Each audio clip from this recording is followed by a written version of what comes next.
Welcome to Sense of Style. I'm Stuart. 8 fragrances for dominant men. And the definition that I found of a dominant man is a man with presence, who is assertive, commanding, and powerful. And truth be told, I think dominant men will wear whatever they want, and they won't care what other people think. But I do think most dominant men tend to lean very masculine. There's a lot of testosterone flowing. You're going to lean more to masculine fragrances, and that's the way this video is going to go. The key word here, though, is a man with presence. If you're dominant, you want to assert your presence, because you think about it, a guy lacking in confidence will almost like apologize for existing and trying to stay out of your way. A dominant man won't, though. A dominant man will announce his presence with his body language, with his clothing, and certainly with his fragrances. So we are looking at masculine fragrances that are very strong. We are not talking about subtle or professional fragrances today. We're talking about really strong and powerful masculine fragrances.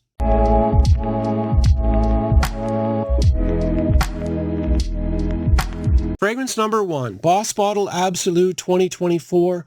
Not the 2019 version. This is one of the most popular fragrances in the world at the moment for men.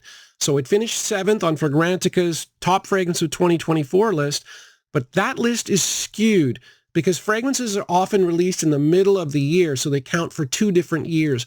So 5 fragrances that finished on that list ahead of this were actually released in 2023.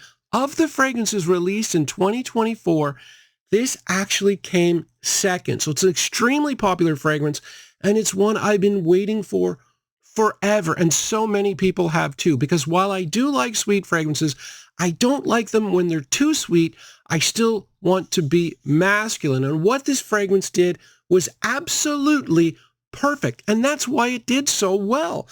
So if you look at the accords, you can see that there's amber there. That's a top accord, amber, the sweetness, but the second accord is the key. It's a balsamic accord, which is very bitter, sour, and definitely very masculine. So while this has some sweetness, it has a lot of masculinity, masculine elements as well. And the great thing is there's another one coming. If you look at Givenchy Gentlemen's Society, EDP Ombre, look at the similarity of the accords. They know that this is important to men and that they want to smell more masculine, and they're putting out more masculine-based fragrances. The sweetness of this fragrance comes from the patchouli in the mid and the myrrh in the mid. So patchouli, it's an herbal note, but it's got a woody, sweet quality to it. And then myrrh is a resin. It's a warm resin. So there's a little bit of sweetness there. And so you mix those two, you get that sweet quality. It's not super sweet. This is not vanilla we're talking about, but it's still sweet. But the key here is in the myrrh, because myrrh also has a balsamic quality, and they back that up with the davana, which is a bitter herb that also has a balsamic quality. You put those two together, then you get the balsamic accord. It also has a slight smoky quality to it. You can see there's a smoky accord in there as well. Smokiness is also masculine. This is a fantastic masculine fragrance, and it's very, very strong. It's 100% perfect for this list.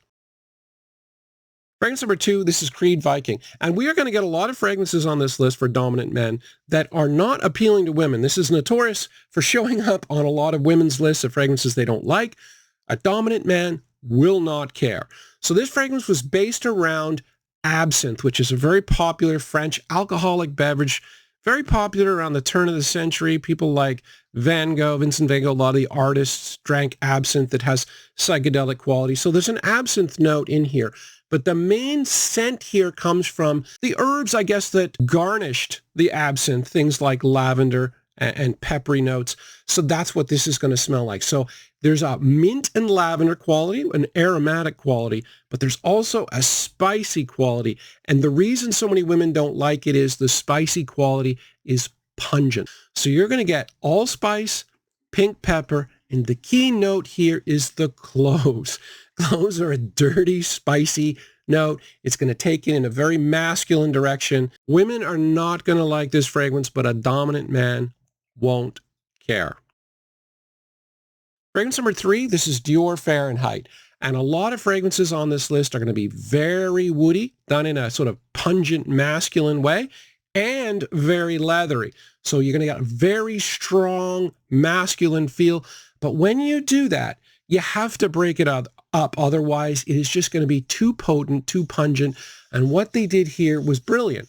They added violet leaf, an ozonic quality that lightened everything up. So fundamentally, this is a leather fragrance, although there are a lot of woods. There's cedar, vetiver, sandalwood, and a patchouli, which is kind of a woody note. A lot of woods, leather, and then that ozonic violet leaf that lightens everything up and makes it bearable to most people. Most people think of this as an all-time classic, and I certainly do. Fragrance number 4, this is Starman Nebula by Fragrance World.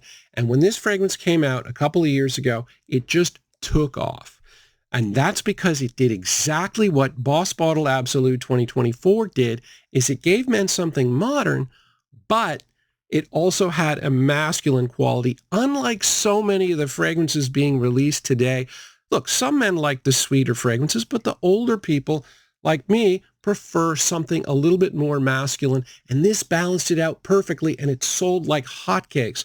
So what it does is it's got the amber and fruit, which are both very modern notes, very popular. They're sweet and fruity, but you've got the malt, because it is pure malt after all, which is kind of an earthy, masculine note, and whiskey. And I've said before, if anything is boozy, it's going to pull the fragrance in a masculine direction.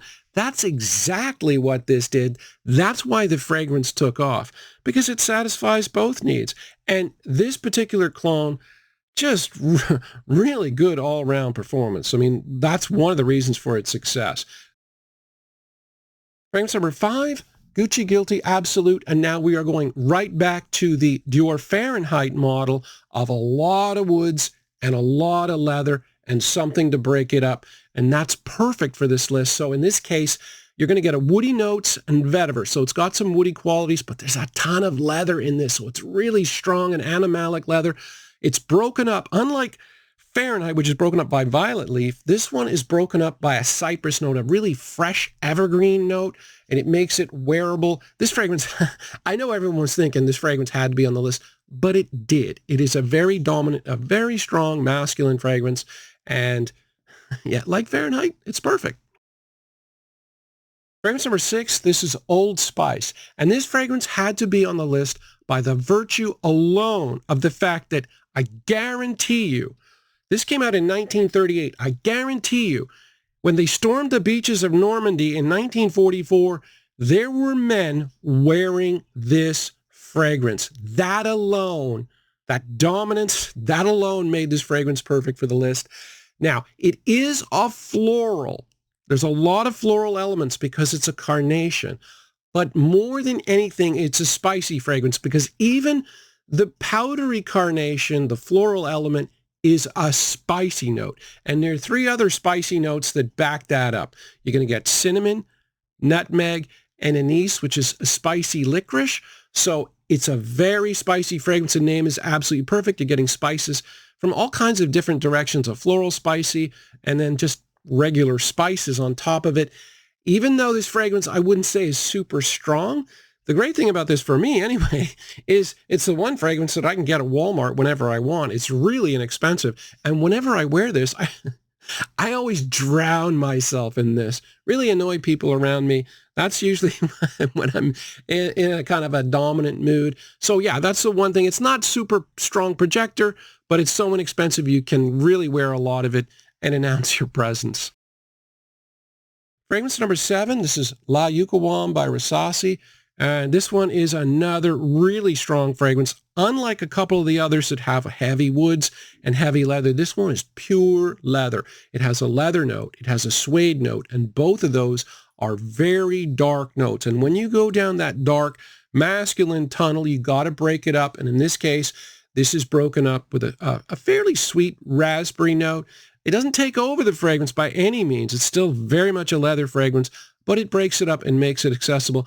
Now, there are a couple of other things here. There is saffron and olibanum.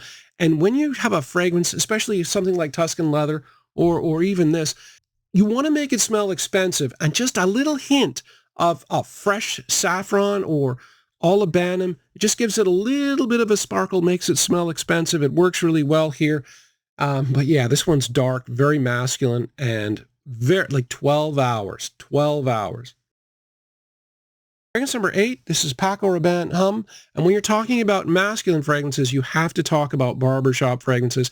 And this, of all the fragrances in my entire collection, is the most masculine barbershop that I have, because it's a barbershop that leans, to my nose anyway, more fresh and green. There's not a lot of sweetness in here, despite the honey note that's listed. I don't pick that up at all. So it leans kind of a green barbershop, much in the same way as something like Beau de Jour does. But the difference between this and Beau de Jour is very refined. This one is rough around the edges. This is 1973, relatively inexpensive fragrance. So the rough around the edges part and the green part make it more masculine. So this one will have the lavender and oak moss, which are two key ingredients for a barbershop, but it goes green with the addition of rosemary and sage, and another inexpensive fragrance that you can overspray to announce your presence. But yeah, definitely very masculine. So yeah, I mean, normally when I do these videos, when I talk about masculine fragrances, I tend to skew more like professional oriented. That's not what I did today. This one is not necessarily professional at all. This one is just strong, dominant. I don't care what you think. I'm going to wear what I want. But these fragrances, a lot of these are really good anyway. Anyway, thanks for watching.